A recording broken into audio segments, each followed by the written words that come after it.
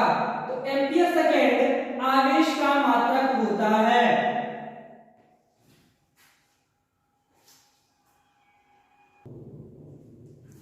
अगला क्वेश्चन है हमारा धारा का मात्रक है। पहला कूलम, दूसरा जूल, तीसरा कैलोरी, चौथा एम्पियर, कोष्टक में है कूलम प्रति सेकेंड। तो धारा का जो मात्रक होता है वो यह होगा एम्पियर, कोष्टक में कूलम प्रति सेकेंड, इसका मात्रक एम्पियर होता है। अगला क्वेश्चन है ओम के नियम के अनुसार धारा I, विभवांतर V और प्रतिरोध R में अभिष्ट संबंध है। पहला ऑप्शन है I = V²/R, दूसरा है I = VR, तीसरा है I = R/N, R/V, चौथा है I = V/R।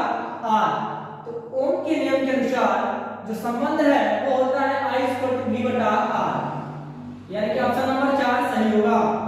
अगला क्वेश्चन है R1 एवं R2 प्रतिरोधों के तार समांतर क्रम में जोड़े गए हैं, इनका तुल्य प्रतिरोध होगा। समांतर क्रम में जोड़े गए हैं और तुल्य प्रतिरोध पूछ रहा है, इसका ऑप्शन होगा R1 × R2 R1 + R2, option number तीसरा सही होगा। अगला क्वेश्चन है किसी चालक तार में विद्युत धारा का प्रवाह होता है। तो विद्युत धारा का प्रवाह जो होता है वह मुक्त इलेक्ट्रॉनों द्वारा होता है, यानी कि ऑप्शन नंबर पहला सही होगा।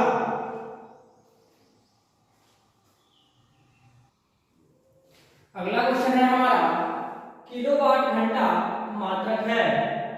विद्युत विभवांतर का, विद्युत सामर्थ्य का, ऊर्जा का या आवेश का। किलोवाट घंटा ऊर्जा का मात्रक होता है, यानी कि ऑप्शन नंबर तीसरा सही होगा। 1 किलोवाट घंटा में जूल की संख्या होती है 3.6 × 10 की घात 3, दूसरा 3.6 × 10 की घात 4, तीसरा है 3.6 × 10 की घात 5 और चौथा 3.6 × 10 की घात 6। तो 1 किलोवाट घंटा में जो जूल की संख्या होती है वो होती है 3.6 × 10 की घात 6। चुंबकीय फ्लक्स का मात्रक है। चुंबकीय फ्लक्स का मात्रक वेबर होता है। अगला क्वेश्चन यांत्रिक ऊर्जा को विद्युत ऊर्जा में बदलने वाला यंत्र है। पहला मोटर, दूसरा डायनेमो, तीसरा चल कुंडली धारा मापी, चौथा ट्रांसफार्मर। तो यांत्रिक ऊर्जा को विद्युत ऊर्जा में बदलने वाला जो यंत्र है उसका नाम डायनेमो है, ऑप्शन नंबर दूसरा सही होगा। कौन सा चुंबकीय क्षेत्र का मात्रक नहीं है? क्वेश्चन मेरा नहीं है, ध्यान दीजिएगा। पहला है वेबर प्रति मीटर स्क्वायर, दूसरा टेस्ला, तीसरा गॉस, चौथा है न्यूटन प्रति एम्पीयर स्क्वायर। तो न्यूटन प्रति